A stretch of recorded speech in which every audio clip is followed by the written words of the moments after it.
Hello मैत्रिणींनो, आज आपण बघणार आहोत गाजर मटर पनीरची भाजी. मटर पनीर जसं बनतं तसंच सेम, पण तुम्ही बाकी काही वेगळं साहित्य न वापरता आपल्या रोजच्या साहित्यामध्ये कशी व्यवस्थित बनवू शकता, तर मी माझी पद्धत इथे शेअर करणार आहे. मटार, गाजर आणि पनीर मी घेतलेलं आहे. तर मटार स्वच्छ करून गाजर सोलून घ्यायचे, त्याचे पीसेस करून घ्यायचे. तुम्हाला जेवढ्या साईजमध्ये पाहिजे असतील ना त्या साईजमध्ये तुम्ही कट करून घेऊ शकता गाजर, उभे आडवे. आणि दोन्ही कुकरला एक शिटी काढून शिजवून घ्यायचे, कारण पनीर लगेच शिजतं, पण मटार आणि गाजर हे शिजायला थोडा वेळ लागतो. तर त्याच्यासाठी मी पनीरसुद्धा फ्राय करून घेते आहे. पनीर फ्राय करेपर्यंत एक साईडला 2 कांदे, 2 टोमॅटो, म्हणजे 3 ते 4 माणसांसाठीचं साहित्य मी सांगते. आणि आलं, लसूण, मिरची याची पेस्ट मी करून घेणार आहे. तर ते मी आता दाखवत नाही आहे, पण मी ते सेपरेट करून घेते आहे. तोपर्यंत पनीर थोडंसं असं फ्राय करून घेऊया, जेणेकरून ते कच्चेपणा त्यातला निघून जाईल आणि जरा भाजी छान वाटेल. तर पनीर मी इथे फ्राय करते आहे. हे 1/2 किलो पनीर मी घेतलेलं आहे. आता मटर आणि गाजर यांची एक शिटी करून झाल्यामुळे ते नंतर शेवटला आपण डायरेक्ट ॲड करणार आहोत ग्रेव्हीमध्ये. ते शिजलेलंच आहे. त्याच्याबरोबर हे पनीर, ते सुद्धा आपण हे शिजवूनच घेत आहोत. 90% हे शिजतं त्याच्यामध्ये फ्राय करताना. तर आता हे सुद्धा फ्राय होत आलेलं आहे. हे आता आपण काढून घेणार आहोत. हे सगळं साहित्य वेगळ्या ताटामध्ये काढून घ्यायचं आहे, जेणेकरून नंतर स्टेप बाय स्टेप ते आपल्याला ॲड करता येईल. आता आलं, लसूण, मिरचीची पेस्ट आणि कांदा, टोमॅटो याची पेस्ट अशी आपण करून घ्यायची आहे. आता तेल तापलेलं आहे. याच्यामध्ये जिरं, तुम्हाला आवडतील ते खडे मसाले वापरू शकता, किंवा रेडीमेड किचन किंग मसाला, कसुरी मेथी हे सुद्धा आपल्याला ॲड करावं लागतंच. तर त्याच्यामध्ये ते साहित्य असतं. तर इथे मी जिरं आणि थोडेसे खडे मसाले म्हणजे तमालपत्र, 1-2 काळ्या मिऱ्या आणि लवंग असं टाकते आहे. दालचिनी मसाल्यामध्ये असते म्हणून मी स्किप केली आहे. आता हे मी वाटून घेतलेलं साहित्य आहे. कांदा, टोमॅटो आणि आलं, लसूण, मिरचीची पेस्ट, तर तीसुद्धा ॲड करते आहे इथे. आता ही 1 ते 2 मिनटं छान मंद आचेवरती परतून घ्यायची आहे, जेणेकरून त्याचा कच्चेपणा निघून जाईल आणि भाजी छान लागेल.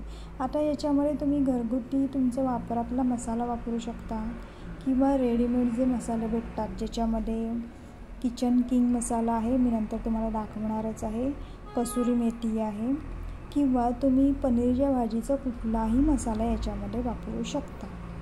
नसेल तर तुमचं रोजच्या वापरणीतला टाकू शकता. आता हे गाजर आणि मटार आपण जे वाफवून घेतलेले आहेत ते याच्यामध्ये ॲड करूया आणि चांगले मिक्स करून घेऊया.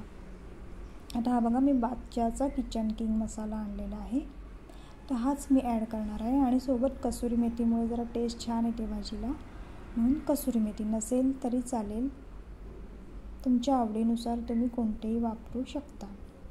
तर हे बघा, आता याच्यामध्ये मी ते ॲड केलेलं आहे. आणि मसाल्यामुळे बघा भाजीचा कलर जरा चेंज झाला आहे. शेवटला मी 1 टीस्पून हळद मिक्स केली आहे. त्याच्याबरोबर थोडं मीठसुद्धा ॲड करणार आहे. आता बघा, भाजीचा कलर जरा चेंज होत चालला आहे.